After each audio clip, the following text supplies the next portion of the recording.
Okay, so I'm back as the moderator of the stage. While I'm just going to set up, on the horizon, I'm sure we're going to see Annick and Jeff.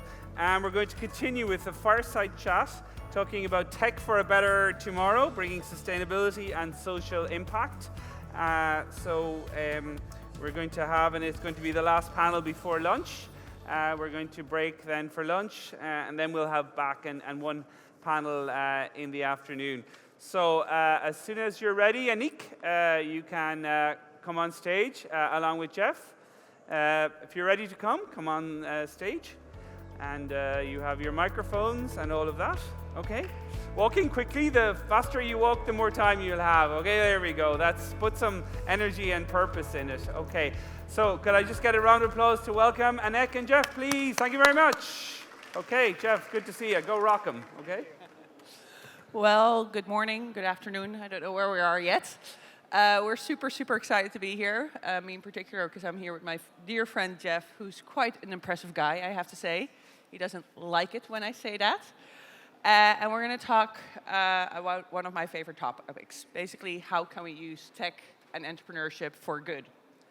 I think Jeff is a very good example about that. So I'm going to dive right in. Jeff, could you tell these lovely people about your venture in Japan and your venture in Cambodia, how you are utilizing your ventures to do good while still having a profitable business?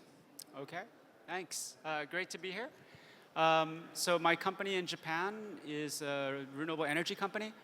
I was running the innovation team at Tokyo Electric a few years ago, and I was very discouraged by the pace of deployment of renewables in Japan.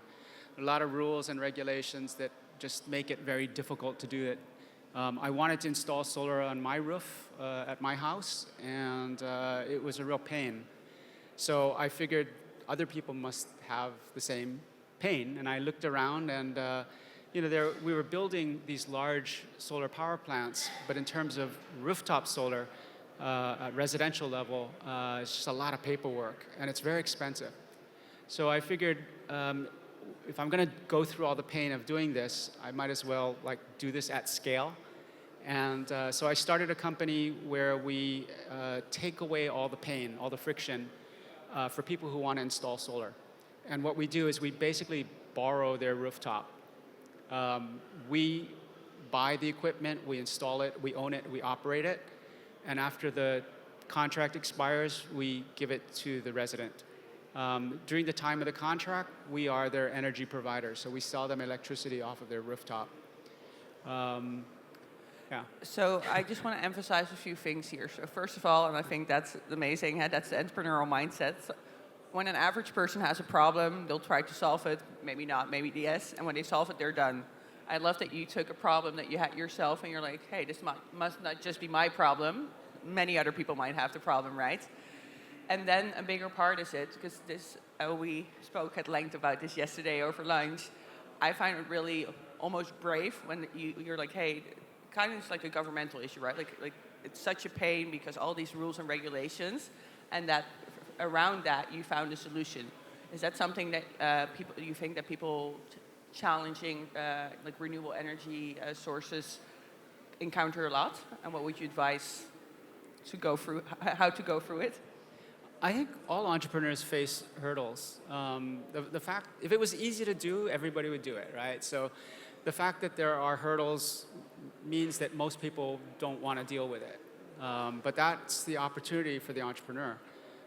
In my case, the regulations and whatnot they're not insurmountable, they're just a pain. They're a nuisance. And so I figured I could figure out how to get around that.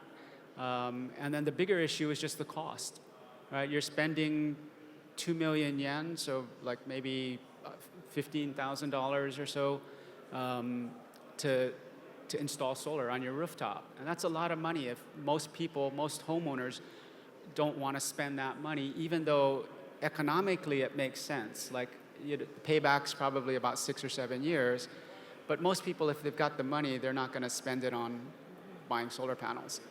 So I figured if we could do it for them and just make it easy, that would reduce the risk as well as the friction. And so that's kind of the way I look at the world. I just try to look at it and imagine the way I want it to be, and then reverse engineer it. Amazing. Before I want to go generalize the questions a bit more about the renewable energy side, I'd like for you to share your other company in Cambodia. What are you doing? What was the problem, and how are you solving that? Okay, so in Cambodia, I have another company. Basically, the government owns the utility in Cambodia, so I can't sell electricity. But what I did is I built solar mini grids. So these are like solar panels on top of infrastructure where you can generate electricity. And while I can't sell the electricity to customers, I can use it myself. So we use the solar power to power electric pumps. And I pump water, and I sell water to smallholder farmers in Cambodia. Again, it's just kind of a hack to get around these different rules. But when we looked around, this took a long time. I'm saying this very easily, but it took 2 years to figure this out. And it was really a problem that bothered me, and I just couldn't give up. So when we looked around, there were a lot of farmers. Basically, there's over 1 million farmers in Cambodia, and each one of them owns a diesel pump. And so that's a lot of diesel pumps. And with the war in Ukraine and whatnot going on, the cost of diesel fuel went way up. And so these are farmers who can not afford very expensive diesel fuel. I mean, they have to buy it because otherwise they can't pump water, they can't grow their crop. But it's a huge burden on them. So we figured that if we could build these solar-powered pumping stations at scale, we could solve that problem for them and make the water much more affordable and make their life a lot more convenient and easy. And the real result is that it ends up increasing their productivity. So for half of our customers, they only grow 1 crop a year. And with our service, they can now grow 2 crops a year. So it doubles their income. That's a big impact on these people. And we don't go into kind of that we are kind of getting rid of diesel fuel or whatnot and all of the emissions from that. We don't have to talk about those things. I mean, it's definitely something that is interesting to me. But for the farmers, they just want water. So we just sell water. I think he's being very modest about this. I think that would be my next question, both with your Japanese company and your company in Cambodia. What's the ripple effect of what you're doing? I think you shortly already touched upon it. Like, you're essentially doubling the income of these local farmers, which doesn't just have impact as them as a person, probably them as the family, the village. Could you expand a little bit more on that since the years that you've been there? Okay, so one of the things I hate about Cambodia is all the NGOs that operate there. These are people and organizations that are very well-meaning, but they really screw things up. They give things away for free. They basically put a lot of the local entrepreneurs out of work because it's hard to compete with free. And then when they run out of money, they move on. Or when they think they've done it once or twice and their donors are happy with it, they move on. And in their wake, there are destroyed businesses. So I really hate that. And one of my goals in building this was to avoid taking any money from NGOs. As an example, I spent probably 4 years looking at energy access throughout Asia and Africa. And typically, energy access is not profitable in general. And so oftentimes, the businesses that are doing this are grant funded. And what that means is that the grantor, their customer is the donor. And the recipient of whatever service this is, like getting electricity, is the user. And so they don't really care about the user. I mean, business-wise, they don't really care about it. If push comes to shove, they listen to the donor, not the customer, not the end customer. So what we wanted to do, or I guess what we saw with energy access was that the donors were wanting to see as many people receiving electricity as possible from day one. And as a business, that's a terrible proposition. That means you're going after the high-hanging fruit, not the low-hanging fruit. And it doesn't leverage. So when we designed our business, we said we will not provide electricity to residential customers because today it's a zero-sum game. They have fixed income, and if they pay me for electricity, it means they're going without something else. So our idea was, let's provide electricity, or let's provide a service to people who will benefit from it economically, and they'll increase their income first. So that's why we focus on the farmer and providing water. So by providing water to the farmer, we double their income. That means that more money will stay in the community. Again, they're not buying diesel, which of course goes overseas because Cambodia is not a producer of fossil fuel. They are, but very small. And so most of that would be exported, right? They'd be buying energy from abroad. So by paying us for water, the money stays in the community. The whole village gets wealthier.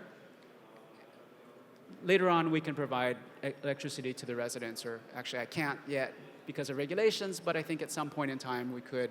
But the idea is to raise the whole prosperity of the village rather than just providing, improvement of living standards to one family at a cost they can't afford. While doing that, are there any challenges that you face being in this type of journey? And I'm not talking about the normal entrepreneurial challenges that everybody has, that how you need to find an opportunity, solve the problem, get the product, but is there any larger challenges, whether that's local governments or Sure. things like that you face, and how have you dealt with that? Yeah, I mean, Cambodia is an emerging market. There's still a lot of corruption at the local levels. We often are approached by local officials who want tea money and try to shake us down for donations. So there are some ways to get around this. What we've done is we've gone to the national regulator of the water resources. We have told them exactly what we plan to do, and then we did it, and then we gave them credit for what we did, turned them into an ally to see that we're not trying to take money out of the country, but we're actually investing in infrastructure and helping the farmers. And if we screw it up, we would just be quiet about it. But if we are successful, every time we've been successful, we've given them credit for their support and their foresight. And then we've done that with the local provincial level as well. So basically trying to get the government on our side to protect us from this kind of corruption, trying to do everything as visibly as possible so that, if you shine a light on it, it makes it more difficult for corrupt officials to take your money. And then just being very firm about things. So our local team originally, it was a bit of kind of education to deal with them and to explain to them why it is that we will not pay bribes and why we should not pay bribes and how that's bad for the project and it's bad for the end goal. And, in the beginning it was, well, this is normal business practice. You have to do this if you want to operate in Cambodia. But nowadays, actually our local staff is the most vocal about not paying bribes. They understand that that will hurt prospects for scaling, right? If we pay bribes one time, it means that we're now open for the next guy to hit us up. So towing the line on not paying any bribes and things, the local staff has totally bought into that and is behind it. And that's been a huge change, I think, in the way we do business. And we're now seen as being very difficult to deal with from the guys who want bribes, but from the farmers, you have a good reputation. We have their support, right?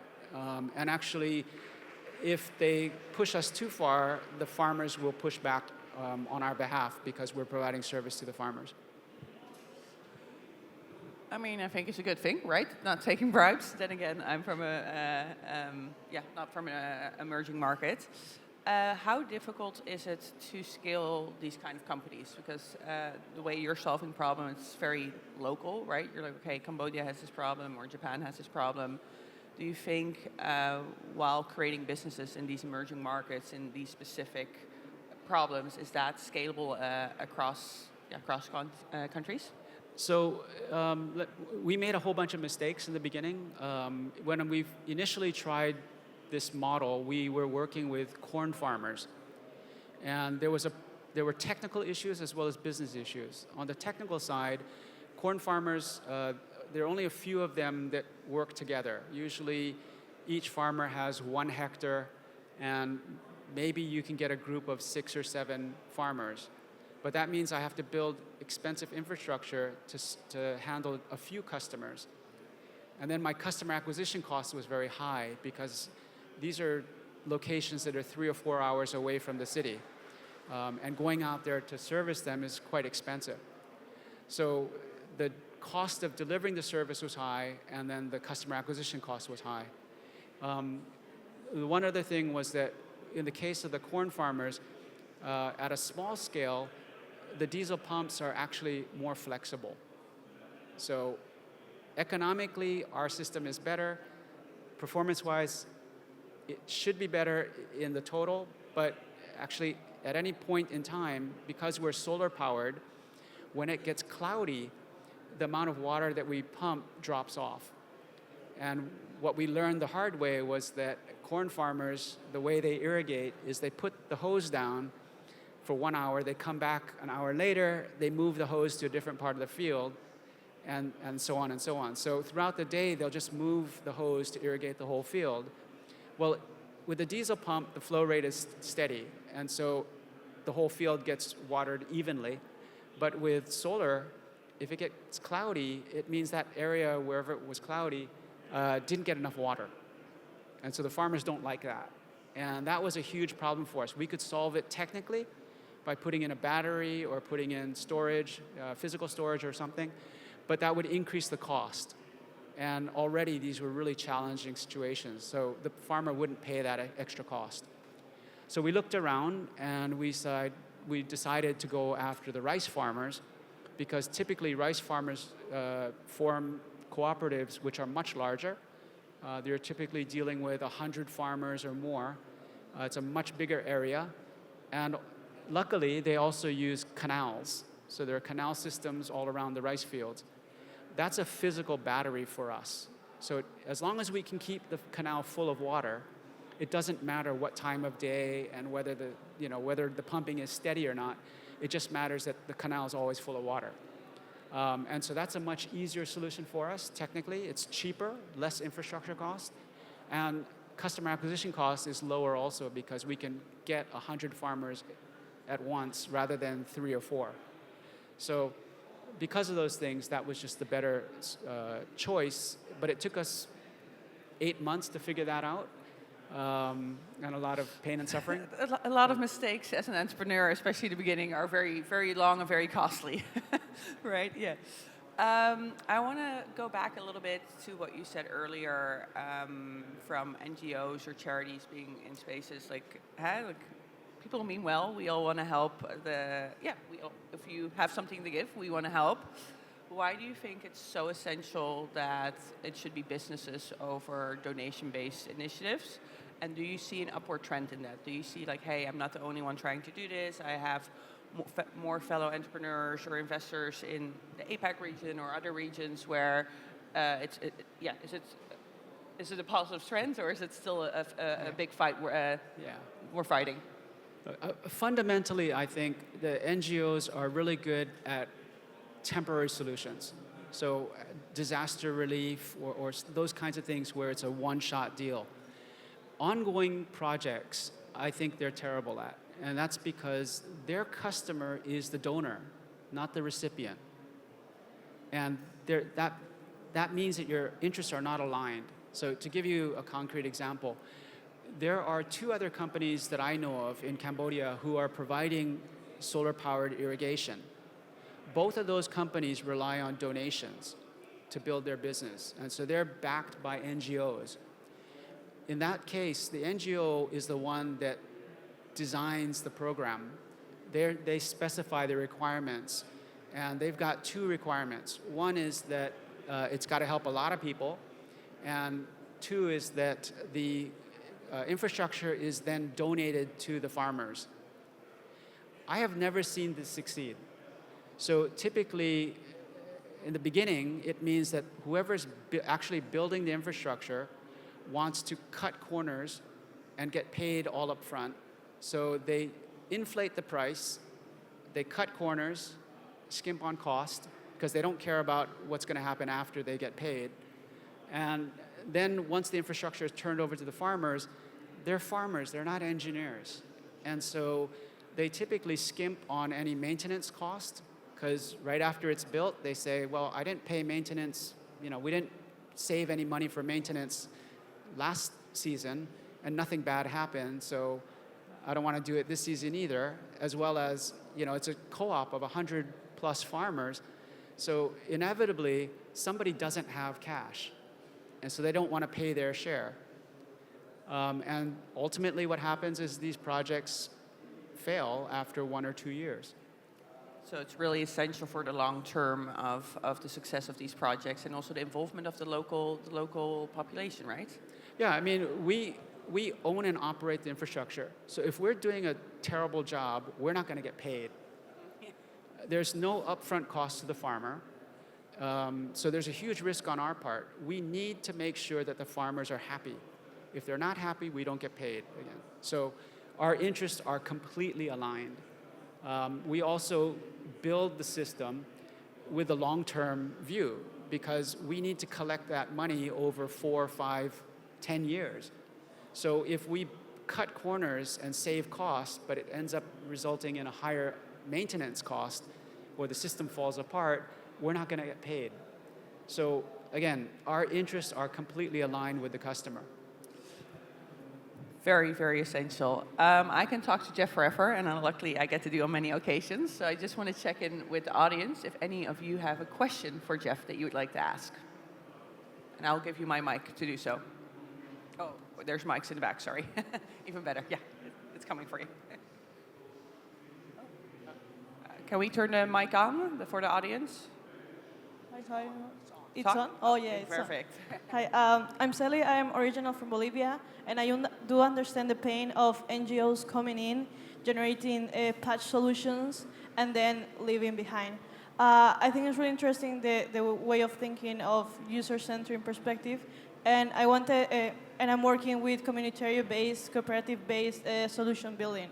So I'm really interested of how is the way you connect with farmers, you create the project. Is it you just go and deliver a product? There is a process in which you understand what they need, just in general, to know more about your process? I make a lot of mistakes, but I try to make small mistakes so the mistake won't kill me.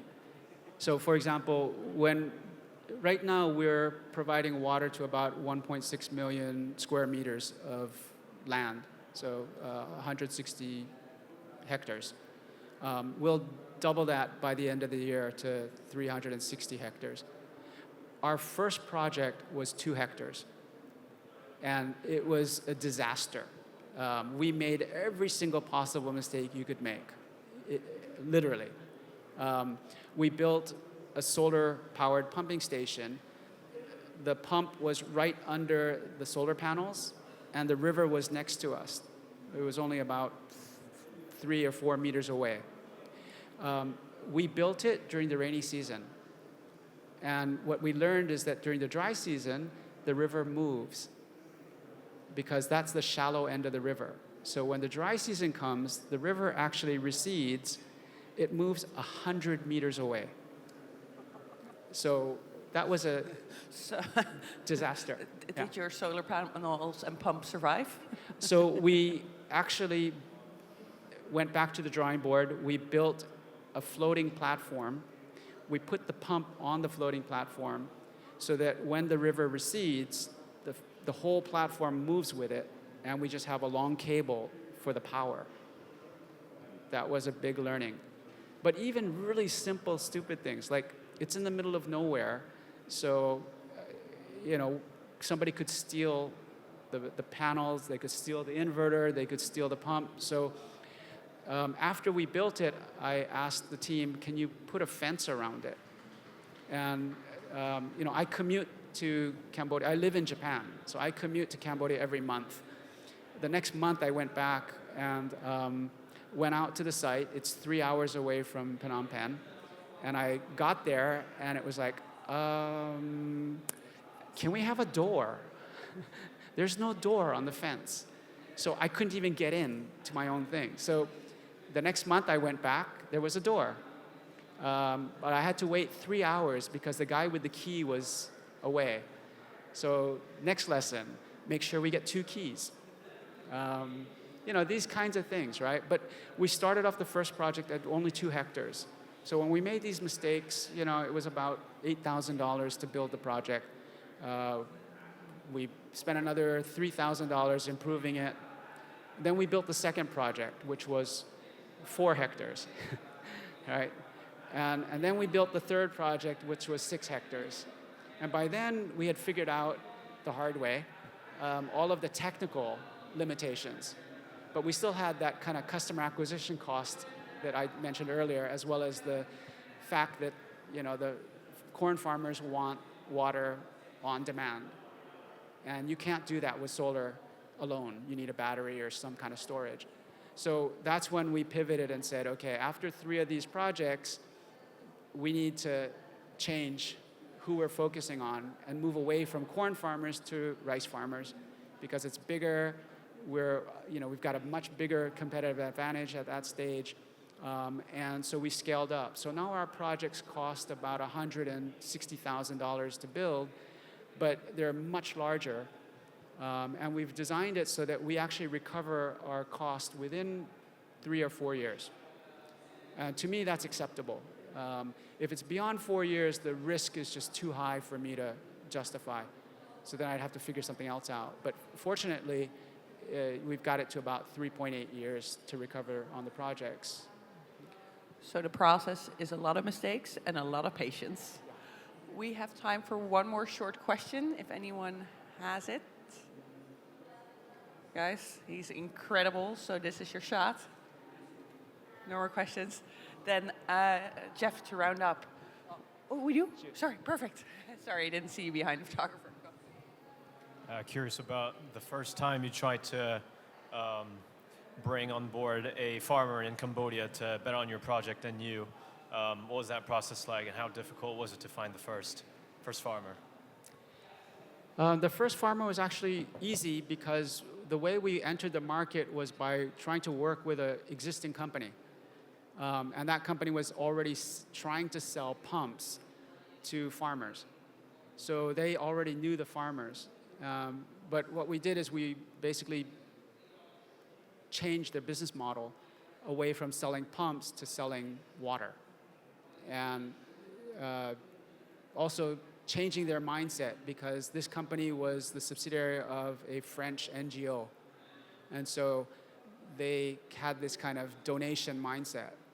And we pivoted them away from that and got them to focus on the farmer and the farmer's problems, the real problems, and getting paid for that. So that was a big cultural change. But the farmer was easy because the farmer's needs are very clear. They're growing crops, they need water. With that, guys, I want to thank Jeff for being here. I hope this was useful for you. You don't need to have patch solutions. You can make money off of doing good. Can I please have the biggest applause for him and enjoy the rest of South Summit Korea.